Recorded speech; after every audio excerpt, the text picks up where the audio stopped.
नमस्कार, स्वागत है आप सभी का एपेक्स न्यूज इंडिया पर। मैं हूं आपके साथ अब्दुल करीम। देश की तमाम बड़ी खबरें आपको हम बताएंगे, लेकिन नजर पहले इस वक्त की सुर्खियों पर।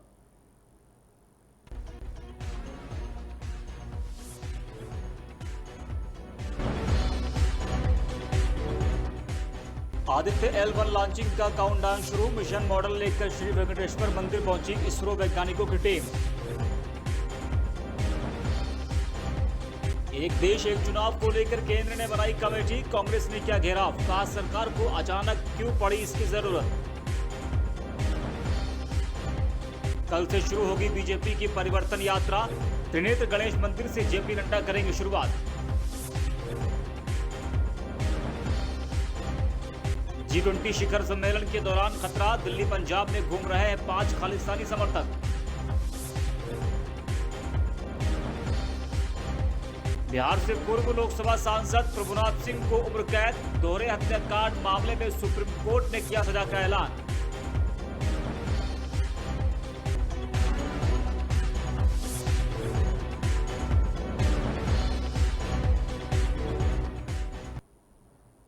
तो खबरों की शुरुआत करते हैं। केंद्र सरकार ने कथित तौर पर बहुचर्चित वन नेशन वन इलेक्शन की संभावना तलाशने के लिए पूर्व राष्ट्रपति रामनाथ कोविंद की अध्यक्षता में एक समिति का गठन किया है।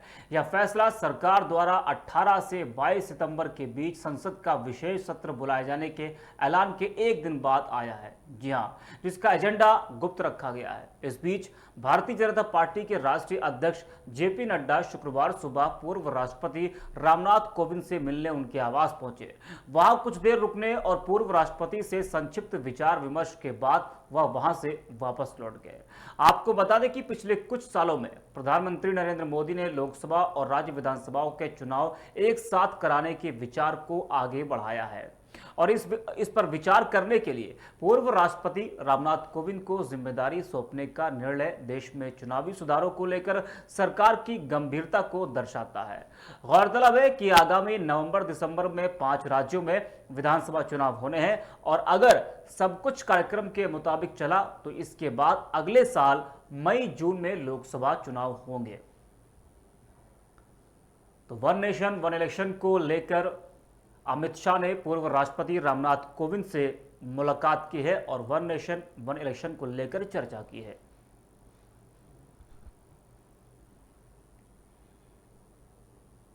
चांद पर सफल लैंडिंग के बाद भारतीय अंतरिक्ष अनुसंधान संगठन अब अंतरिक्ष के और भीतर जाने के लिए तैयार है। इसरो की इस बार नजर सूरज पर है। इसके लिए इसरो 2 सितंबर को आदित्य L1 मिशन अंतरिक्ष में लॉन्च करने जा रहा है।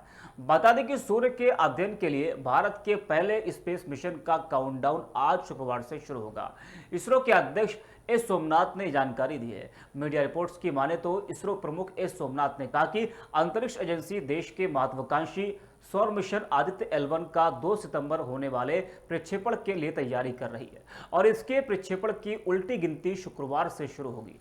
एस सोमनाथ ने चेन्नई में पत्रकारों से बात करते हुए कहा कि हम प्रक्षेपण के लिए तैयारी कर रहे हैं। रॉकेट और सैटेलाइट तैयार है। हमने प्रक्षेपण के लिए अभ्यास पूरा कर लिया है। इस मिशन को 2 सितंबर को दोपहर 11:50 पर श्रीहरिकोटा अंतरिक्ष केंद्र से प्रक्षेपित किया जाना है। आपको बता दें कि आदित्य L1 को सूर्य पृथ्वी प्रणाली के L1 पॉइंट के चारों ओर एक कक्षा में स्थापित किया जाएगा। यह ऐसा पॉइंट है जहां सूर्य और पृथ्वी का गुरुत्वाकर्षण बेअसर होता है। अंतरिक्ष में मौजूद इस पार्किंग स्थल पर गुरुत्वाकर्षण बलों का बैलेंस होने के चलते वस्तुएं यहां पर रह सकती हैं और जिससे ईंधन की खपत भी कम होती है।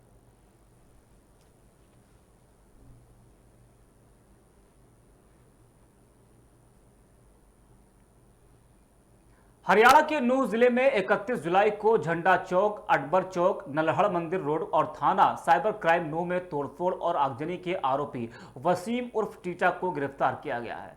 हरियाणा पुलिस ने गुप्त सूचना के आधार पर यह कार्रवाई की है।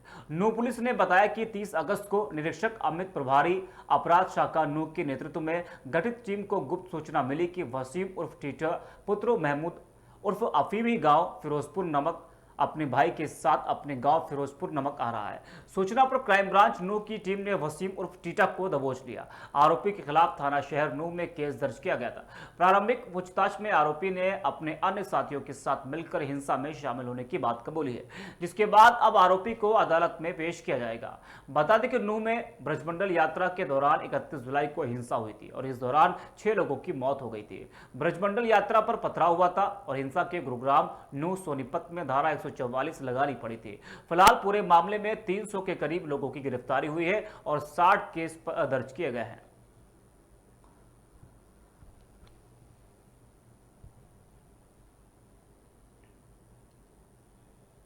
राजस्थान में प्रवर्तन निदेशालय ने बड़ी छापेमारी की है। यहां जल जीवन मिशन भ्रष्टाचार मामले में ईडी ने जयपुर व उसके आसपास के करीब 16 से 20 ठिकानों पर छापेमारी की है। आपको बता दें, ईडी ने यह रेड जलदाय विभाग के अधिकारियों और ठेकेदारों के यहां की है। वहीं जलदाय विभाग के अधिकारियों और ठेकेदारों से ईडी की पूछताछ जारी है।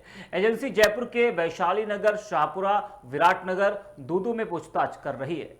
साथ ही रिटायर्ड आईएएस अधिकारी अमिताभ कौशिक के घर पर भी छापेमारी की गई और यह भी बताया गया है कि ईडी ने वहां से संपत्ति से जुड़े कई कागजात जब्त किए हैं। जानकारी के मुताबिक अमिताभ कौशिक ने कई बड़े अधिकारियों को जमीन दिलाने का काम दिया है। आपको बता दें कि हाल ही में एसीबी ने जिन अधिकारियों और ठेकेदारों को पकड़ा था, उनके ठिकानों पर छापेमारी की गई है। तो रिटायर्ड आईएएस अमिताभ कौशिक ने कई बड़े अधिकारियों को जमीन दिलाने का जो काम दिया था, उसको लेकर ईडी ने उनसे पूछताछ की है, छापेमारी की है।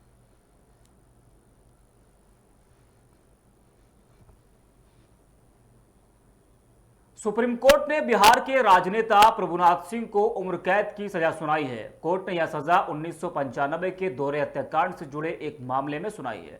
बता दें कि प्रभुनाथ सिंह पूर्व सांसद हैं और प्रभुनाथ पर 1995 हत्या का मामला दर्ज हुआ था। उसी मामले में सुप्रीम कोर्ट का फैसला आया और पूर्व सांसद को उम्र कैद की सजा सुनाई गई। वहीं डबल मर्डर के मामले में कुछ समय पहले सुप्रीम कोर्ट ने उन्हें इस केस में दोषी करार दिया था।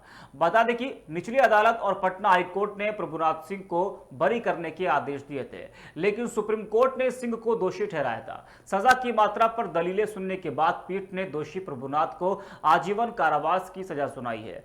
सुप्रीम कोर्ट ने बिहार के महाराजगंज से कई बार सांसद रह चुके सिंह को दोषी ठहराते हुए कहा था कि इसमें रत्ती भर भी संदेह नहीं है कि सिंह ने उनके खिलाफ सबूतों को मिटाने के लिए हर संभव कोशिश की है।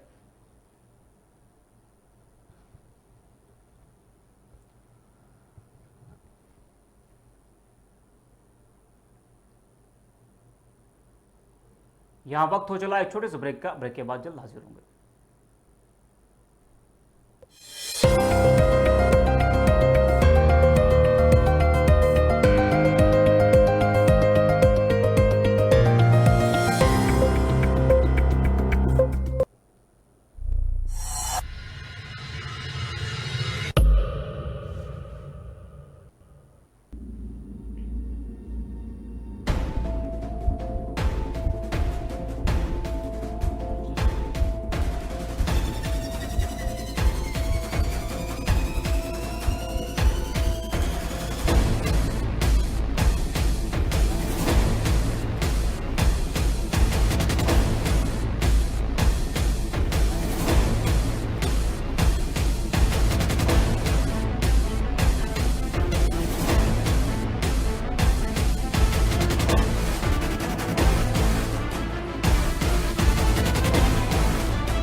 मैं बोल रही हूँ ना कि मुझे शादी नहीं करनी है अभी। देख, मैं लड़के को देख रही हूँ बस। तो एक काम कर, तू कर ले शादी। मुझे नहीं करना शादी वादी।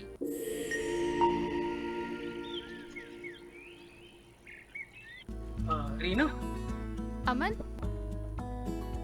आपको सिगरेट पीते देखा ना तो थोड़ा सा ऑकवर्ड हो। मैं सिगरेट पी रही थी तो मैं वाइफ मटेरियल नहीं हूँ। वैसे एक बात पूछूं, ओनली सिगरेट या कभी कभी? एनीवेज, आपकी हॉबीज क्या क्या हैं? Sex interest.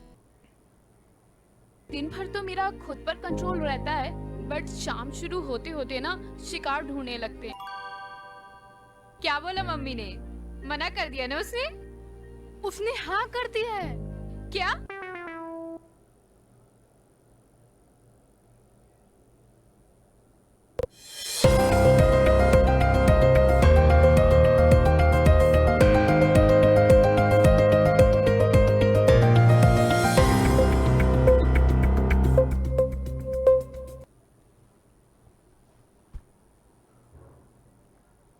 ब्रेक के बाद स्वागत है आप सभी का। बढ़ते हैं खबरों की तरफ। मध्य प्रदेश में कांग्रेस के नेता और पूर्व सीएम कमलनाथ ने एक देश एक चुनाव के मुद्दे पर अपनी प्रतिक्रिया दी है। उन्होंने कहा कि ये एकदम से संभव नहीं है। नीमच में एक प्रेस वार्ता के दौरान कमलनाथ ने कहा कि यह आसान काम नहीं है और ये एकदम संभव भी नहीं है। उन्होंने कहा कि सारी विधानसभा से पारित करवाना पड़ेगा, जिसमें बीजेपी शासित राज्य तो कर देंगे मगर दूसरे राज्यों में आसान नहीं होगा। वैसे देश में सब कुछ एक साथ हो तो ये अच्छा भी है। बता दें कि इस फैसले की जानकारी होते ही बीजेपी के कई नेताओं ने इस देश के बेहतर भविष्य के लिए उठाया जाने वाला ये सही फैसला बताया है। वहीं इस दिशा में आगे बढ़ने को लेकर केंद्र की दलील है कि लॉ कमीशन ने रिपोर्ट में कहा है कि देश में बार बार चुनाव कराए जाने से सरकारी खजाने के पैसे और संसाधनों की जरूरत से अधिक बर्बादी होती है। संविधान के मौजूदा ढांचे के भीतर एक साथ चुनाव करना संभव नहीं, इसलिए हमने कुछ जरूरी संवैधानिक संशोधन करने के सुझाव दिए हैं।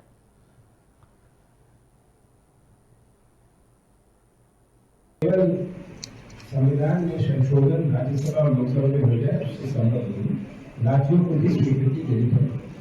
पर जो राज्य बीजेपी के हैं वो वहां अपनी विधानसभा बंद कर सकते हैं, जैसे कि हरियाणा हो गया, महाराष्ट्र हो गया, ये योगी सरकार। वो तो एक लाइन का उनको कैबिनेट में प्रस्ताव पास करना है कि विधानसभा बंद हो जाए। अब ये तय करेंगे कि लोकसभा ये छत्तीसगढ़, मध्य प्रदेश, राजस्थान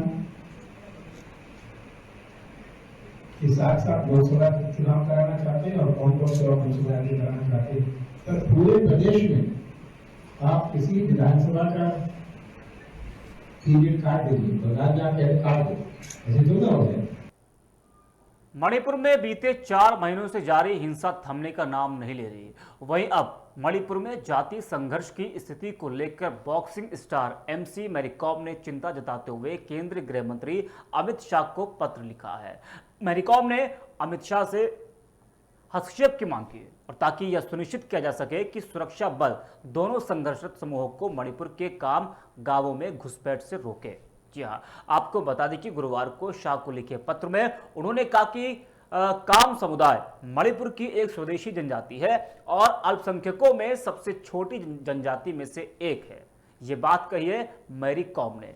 जी हाँ, और उन्होंने एक पत्र भी लिखा है। उन्होंने पत्र में कहा कि हम सभी दोनों प्रतिद्वंदी समुदायों के बीच बिखरे हुए हैं और दोनों तरफ से मेरे समुदाय के खिलाफ हमेशा अटकलें और संदेह होते हैं और सभी लोग समस्याओं के बीच में फंसे हुए हैं। कमजोर आंतरिक प्रशासन और अल्पसंख्यक जनजातियों के बीच समुदाय के रूप में छोटे आकार के कारण हम अपने अधिकार क्षेत्र में घुसपैठ करने वाली किसी भी ताकत के खिलाफ खड़े होने में सक्षम नहीं है। आपको बता दें कि मैरीकॉम ने एक पत्र लिखा है और मणिपुर हिंसा को लेकर, जो हिंसा 4 महीने से चल रही है, उसको लेकर मैरीकॉम ने पत्र लिखा है।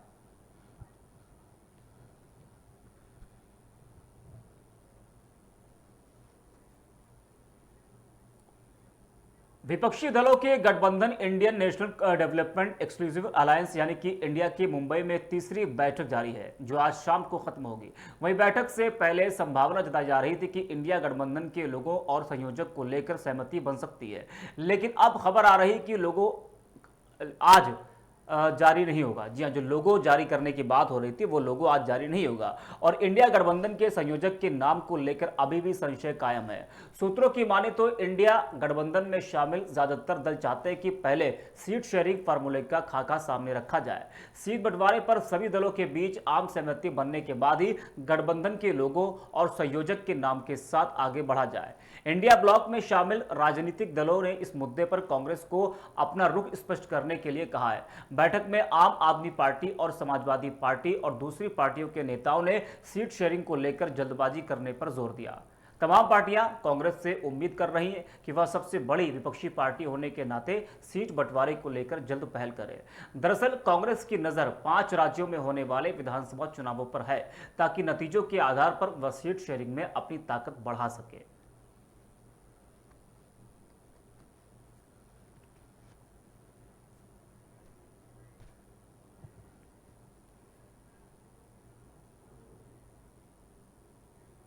झारखंड हाईकोर्ट में लालू यादव की सजा बढ़ाने को लेकर सीबीआई की याचिका पर अब 27 सितंबर को सुनवाई होगी। सीबीआई की ओर से देवघर कोषागार से अवैध निकासी मामले में लालू प्रसाद यादव की सजा बढ़ाने की मांग की गई है। याचिका में कहा गया है कि देवघर मामले में जगदीश शर्मा को अधिकतम 7 साल की सजा मिली है, जबकि लालू प्रसाद यादव को 3.5 साल की सजा दी गई है। चारा घोटाला मामले में लालू प्रसाद यादव उच्च षड्यंत्र में शामिल थे, इसलिए उन्हें भी अधिकतम 7 साल की सजा दी जानी चाहिए। गौरतलब है कि झारखंड हाईकोर्ट ने 22 अप्रैल 2022 को लालू प्रसाद यादव को चारा घोटाले मामले में जमानत दी थी। वह फिलहाल अपने खराब स्वास्थ्य के कारण बेल पर हैं। सीबीआई ने झारखंड उच्च न्यायालय के इसी फैसले को सुप्रीम कोर्ट में चुनौती दी है। आपको बता दें कि डोरंडा कोषागार से 139 करोड़ रुपए से अधिक के गबन से जुड़े 5वें चारा घोटाले के मामले में रांची की एक विशेष सीबीआई अदालत ने उन्हें 5 साल जेल की सजा सुनाई थी। इसके साथ ही उन पर 60 लाख रुपए का जुर्माना भी लगाया गया था और उन्हें पिछले साल 15 फरवरी को दोषी ठहराया गया था और 21 फरवरी को मामले में सजा सुनाई गई थी।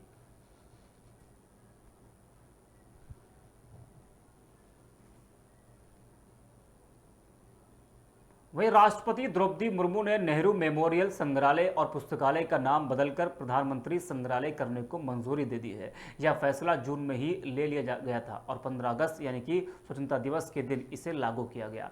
वहीं अब इस फैसले पर राष्ट्रपति से भी नेहरू मेमोरियल का नाम बदलने की मंजूरी दे दी गई है।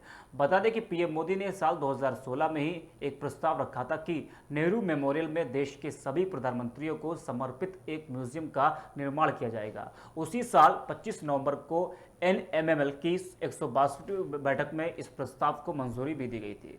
वहीं पिछले साल 21 अप्रैल को प्रधानमंत्री संग्रहालय को जनता के लिए खोल दिया गया था और बीते 15 जून को राजनाथ सिंह की अध्यक्षता में एक बैठक हुई थी, जिसमें नेहरू मेमोरियल का नाम बदलने के प्रस्ताव पर मुहर लगी थी।